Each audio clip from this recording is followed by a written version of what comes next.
বলতে চাই যে 15 বছরে দেশ থেকে যে 28 লক্ষ কোটি টাকা পাচার হয়েছে, এই টাকা কিন্তু ওই পাচারকারীরা উৎপাদন করে নাই।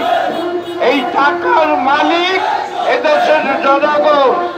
এই টাকা বানিয়েছে এদেশের কৃষক, এই টাকা বানিয়েছে এদেশের শ্রমিক। আর শ্রমিক, কৃষক এবং মানুষের যে সম্পদ, সেই 28 লক্ষ কোটি টাকা বিদেশে পাচার করেছে মন্ত্রী, এমপি, আমলা আর ব্যবসায়ীরা। আমরা তাই এই বর্তমান সরকারের কাছে দাবি জানাতে চাই, অবিলম্বে এই 28 লক্ষ কোটি টাকা পাচারকৃত টাকা দেশে ফেরত আনতে হবে। আমাদের দাবি, এই টাকা দিয়ে আমাদের এখানে যে 26টি পাটকল বন্ধ রয়েছে, যে 64টি সুতাবস্ত্র কল বন্ধ রয়েছে, যে 9টি চিনি কল বন্ধ রয়েছে, বন্ধ ঘোষিত পাট, সুতাবস্ত্র এবং চিনি কল আবার চালু করতে হবে। আমাদের দাবি, এই টাকা দিয়ে প্রত্যেকটি উপজেলায় কমপক্ষে একটি করে কৃষি নির্ভর শিল্প স্থাপন করতে হবে, যার মধ্য দিয়ে বাংলাদেশ বেকারত্বের অভিশাপ থেকে মুক্তি পাবে, দেশ এগিয়ে যাবে। আর একই সাথে বর্তমান সরকারকে অনুরোধ করব, যাতে তারা ওই আমলা কামলাদের বিভিন্ন প্রেসক্রিপশনের মাধ্যমে দেশ বিরোধী কোনো সিদ্ধান্ত গ্রহণ না করে। আমাদের পাটকল সেটা বন্ধ হয়েছিল 26টি, আদমজি সহ 27টি। যুক্তি ছিল এগুলি নাকি অলাভজনক, কিন্তু আমরা দেখছি ভারতে সুন্দরভাবে পাটকল চলছে, সেগুলি লাভজনক। এই পাটকলগুলো অলাভজনক হওয়ার কারণ, যেটা বিটিএমসি সরকারের কর্মকর্তারা চালিয়েছেন, তারা ভরা মৌসুমে, পাটের মৌসুমে তারা পাট কেনেন নাই। তারা পাট কিনেছেন আড়তদারদের কাছ থেকে। পরবর্তী 3 মাস পরে পাটের যে দাম, তার চাইতে 3 গুণ টাকা বেশি দিয়ে তারা পাট কিনেছে। তারা পাট কিনেছেন ওই ফরিয়াদের কাছ থেকে। সময় মতো পাট কিনলে যেটা ভালো মানের পাট কেনা যেত, আড়তদার ফরিয়াদের কাছ থেকে 3 গুণ বেশি দামে খারাপ পাট কিনে বাংলাদেশের পাট শিল্পকে তারা ধ্বংস করে দিয়েছে। আমাদের চিনি কল বন্ধ হয়েছে, যুক্তি একটাই, সেটি হলো সেই চিনি কল নাকি অলাভজনক।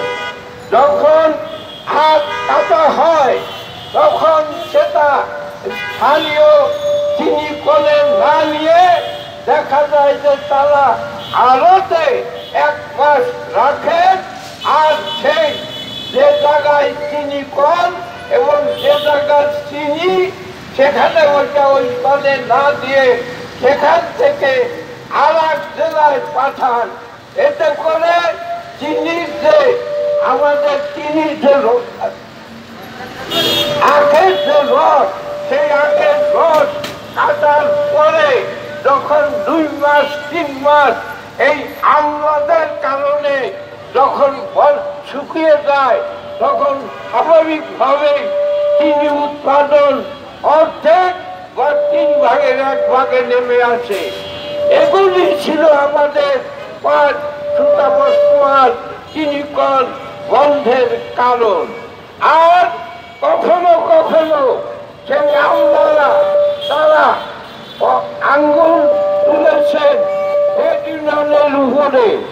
যদি আপনারা দেখেন আদমদীতে যত অফিসার ছিল, ডিজিএমসিতে যত অফিসার আছে, সকলে ঢাকা শহরের ওই উত্তরা গুলশানে বাড়ি তো আছেই, এদের অনেকে একাধিক বাড়ি, এমনকি এদের অনেকে বেগমপাড়া, কানাডা, অস্ট্রেলিয়ায় তারা বাড়ি করেছে, টাকা লুণ্ঠন করে, দুর্নীতি করে, আর অভিযোগ দিয়েছে ইউনিয়নের উপরে।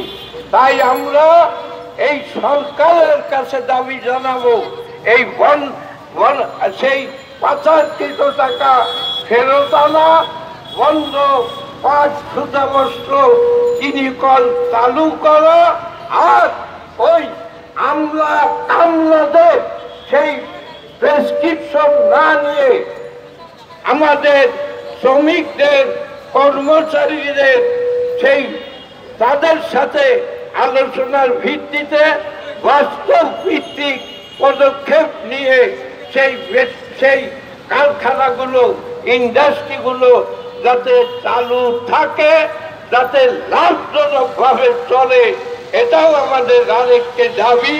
আজকে যারা এখানে অংশ নিয়েছেন সকলকে আমাদের 4টি ফেডারেশনের পক্ষ থেকে ধন্যবাদ দিয়ে কৃতজ্ঞতা জ্ঞাপন করে আমরা শেষ করছি। দুনিয়ার মজদুর এক হও, বাংলাদেশ হবে শ্রমিকের, বাংলাদেশ হবে কৃষকের, বাংলাদেশ হবে মেহনতি মানুষের। বাংলাদেশকে আমরা ওই লুটেরাদের, ওই আমলা, ওই মন্ত্রী আর এমপি আর টাকা পাচারকারীদের দেশ হতে দেব না।